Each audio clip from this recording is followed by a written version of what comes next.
आपसे गुजारिश है कि कुछ ख़वातीन को भी लाएं और हमसे जो भी हो सके हम भी इंशाल्लाह ख़वातीन को लेके आएंगे इस ऐसे प्रोग्राम्स में। और जितनी भी जायदादें हैं वगैरह सब हम सभी मैंने सबसे सुना है। और अभी झगड़ा हो रहा था कि पॉलिटिक्स को बीच में लाएं, लेकिन ट्रिपल पी से ही देश चलता है, politics, police and public. It's very important.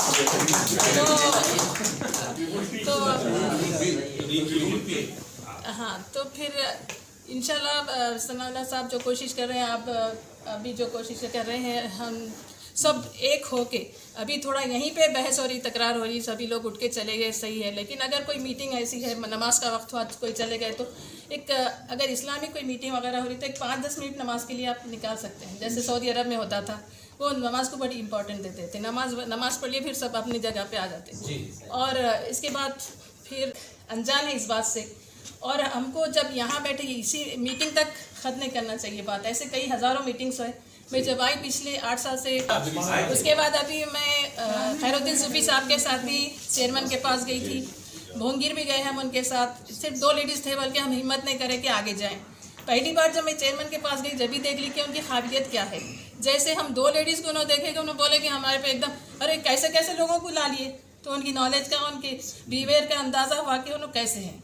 फैसला आया, उस फैसले के ज़रिए एक बहुत बड़ी औक़ाफ़ की जायदाद हुकूमत के कब्ज़े में गई, बल्कि जायदाद ही नहीं गई, एक रास्ता ऐसा निकला उसके ज़रिए कि तमाम औक़ाफ़ी जायदादें ख़तरे में आ गई। 1600 एकड़ भैया, वो 1634 एकड़ तो एक लैंको हिल की है।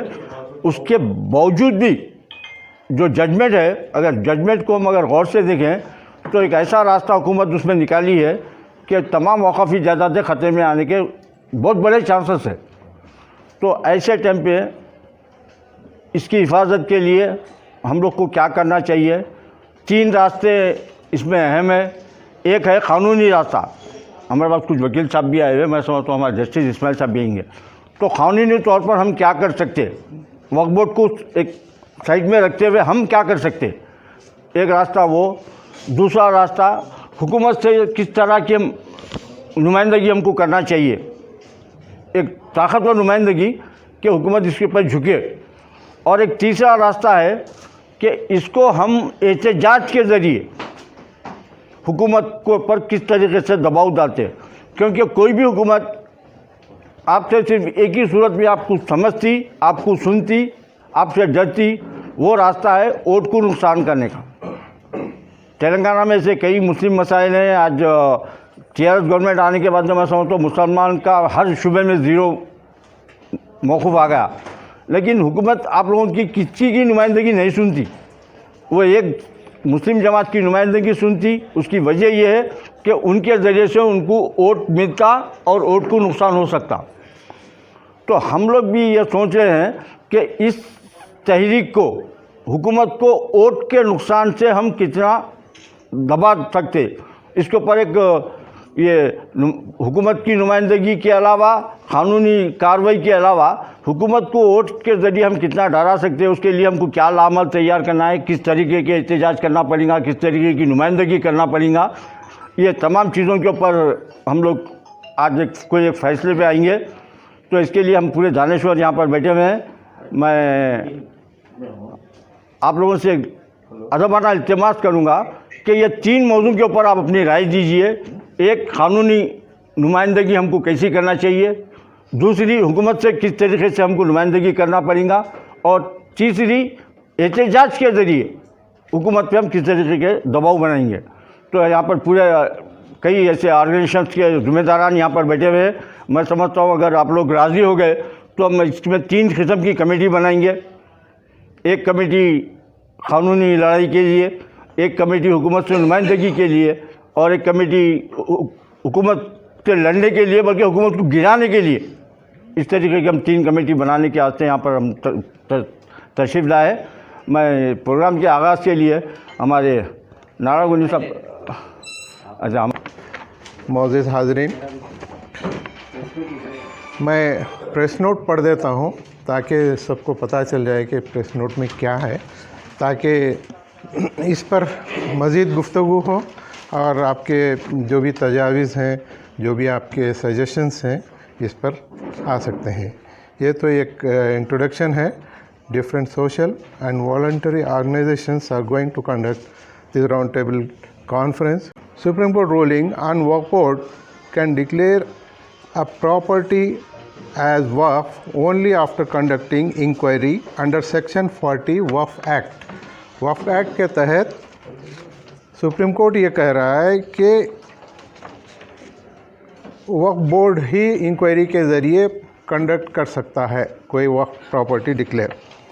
Supreme court says once a property is वक्फ ऑलवेज विल बी वक्फ. ये सुप्रीम कोर्ट के डेलिब्रेशंस हैं.